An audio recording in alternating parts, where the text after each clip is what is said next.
నమస్తే welcome to clue today news.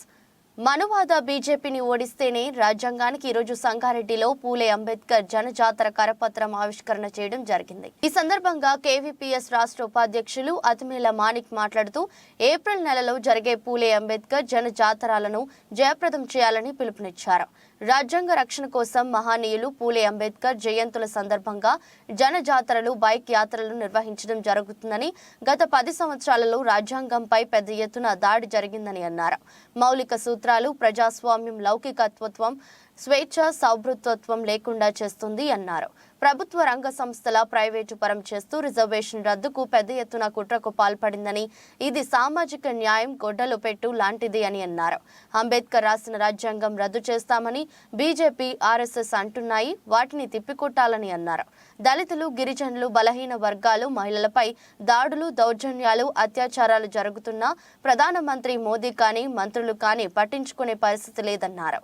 ఈ parliament ఎన్నికల్లో బీజేపీని ఓడిస్తేనే రాజ్యాంగ రక్షణ ఉంటుందని ఈ సమావేశంలో కేవీపీఎస్ జిల్లా కార్యదర్శి పి అశోక్, జిల్లా ఉపాధ్యక్షులు శివకుమార్, సహాయ కార్యదర్శులు ప్రవీణ్, దాస్, నాయకులు దత్తు, నరేష్, శ్రీనివాస్ తదితరులు పాల్గొన్నారు. ఏప్రిల్ నెలను మహనీయుల మాసంగా నిర్వహించాలని చెప్పేసి కులవివక్ష వ్యతిరేక పోరాట సంఘం కేవీపీఎస్ రాష్ట్ర కమిటీ నిర్ణయం చేసింది. ఏప్రిల్ నెలలో మహనీయులు ఈ సమాజం కోసం, సంఘ సంస్కర్తలు ఈ సమాజం కోసం ఆర్నిశలు తమ జీవితాలనే త్యాగం చేసినటువంటి గొప్ప మహనీయులు ఈ ఏప్రిల్ నెలలో వాళ్ళ జయంతి వస్తున్నటువంటి పరిస్థితి ఉంది. బాబు జగజ్జీవన్ రామ్ జయంతి, మాజీ ఉప ప్రధానమంత్రి, ఏప్రిల్ 5వ తేదీ నాడు వారి యొక్క జయంతి ఉన్నది.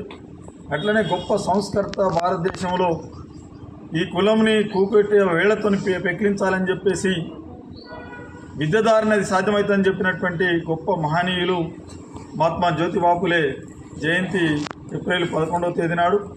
కానీ అట్టడుగు వర్గాల కోసం, ఈ దేశంలో ఉన్నటువంటి కోట్ల మంది కడు పేదల కోసం తమ జీవితాన్ని అంకితం చేసినటువంటి గొప్ప మహనీయుడు, దేశభక్తుడు, పోరాట వీరుడు బాబాసాహెబ్ అంబేద్కర్ యొక్క జయంతి ఏప్రిల్ 14 నాడు. ఈ మహనీయుల జయంతుల సందర్భంగా కేవీపీఎస్ రాష్ట్ర వ్యాప్తంగా ప్రస్తుతం ఈ దేశంలో ఉన్నటువంటి కేంద్ర ప్రభుత్వం రాజ్యాంగం మీద ఏ మహనీయులైతే కలలుగన్నారో ఆ మహనీయులు కలగన్నటువంటి వాటిని దెబ్బతీసేటటువంటి పద్ధతిలో ఈరోజు విధానాలు ఉన్నాయి. రాజ్యాంగాన్ని పక్కన పెట్టి ఈరోజు రాజ్యాంగ మౌలిక సూత్రాల మీద దెబ్బతీసేటటువంటి ప్రయత్నం పెద్ద ఎత్తున ఒక కుట్ర జరుగుతూ ఉంది. మనువాద ఎజెండాను మళ్ళీ ఈ దేశంలో అమలు చేయాలని చెప్పేసి చూస్తున్నటువంటి పరిస్థితి ఉంది. మనువాద ఎజెండా అమలు జరిగితే మళ్ళా అట్టడుగు వర్గాలు ఎవరైతున్నారో, దళితులు, గిరిజనులు, మహిళలు, బలహీన వర్గాలు, మైనార్టీలు, వీళ్ళందరూ కూడా మళ్ళీ వెనుకటి తిరోగం అనే పద్ధతిలో ఉండేటటువంటి పరిస్థితి ఉంది. చాలా దుర్మార్గమైనటువంటి వ్యవస్థ ఈరోజు వచ్చేటటువంటి పరిస్థితి ఉంది. అందుకనే ఇవాళ రాజ్యాంగ రక్షణ అనేటటువంటి ఒక ప్రధానమైనటువంటి అంశంగా ఈరోజు ముందుకు వస్తూ ఉంది. అట్లనే ప్రభుత్వ రంగ సంస్థలను అమ్మేయడం, రిజర్వేషన్లని లేకుండా చేయడం అనేటటువంటిది మనువాదులు కుట్ర చేస్తూ ఉన్నారు. ఈరోజు బీజేపీ అధికారంలో ఉన్నది. ఆ ప్రభుత్వం దేశంలో ఉన్నటువంటి ప్రభుత్వ రంగ సంస్థలన్నింటినీ కూడా అమ్మేసి వాళ్ళ బడా పెట్టుబడిదారులు ఎవరైతున్నారో అంబానీ ఆధారాలకు దారదత్తం చేసేటటువంటి ప్రక్రియ చేస్తూ ఉంది. అందుకనే సామాజిక న్యాయానికి గొడ్డలు పెట్టలాగా ఈరోజు మారుతున్నటువంటి పరిస్థితి ఉంది. రిజర్వేషన్లని ఈరోజు లేకుండా చేసేటటువంటి కుట్ర జరుగుతుంది.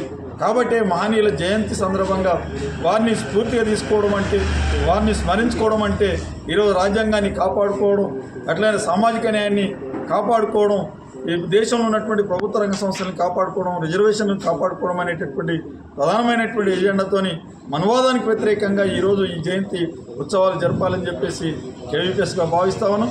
అందుకని అనేక చోట్ల బైక్ యాత్రలు, అట్లనే పూలే అంబేద్కర్ జనజాతరలను పెద్ద ఎత్తున నిర్వహిస్తున్నాం. వీటన్నిటికీ కూడా అంబేద్కర్ అభిమానులు, పూలే అభిమానులు, సామాజిక సంఘ సంస్కర్తలు ఉన్నటువంటి అనేక మంది ప్రజాస్వామికవాదులు కూడా ఈ జనజాతరలకు, బైక్ యాత్రలకు తమ వంతు సహాయ సహకారాలు అందించాలి అని చెప్పేసి, వీటిని పెద్ద ఎత్తున జయప్రదం చేయాలని చెప్పేసి పేరున అందరికీ కూడా విజ్ఞప్తి చేస్తూ ఉన్నాం.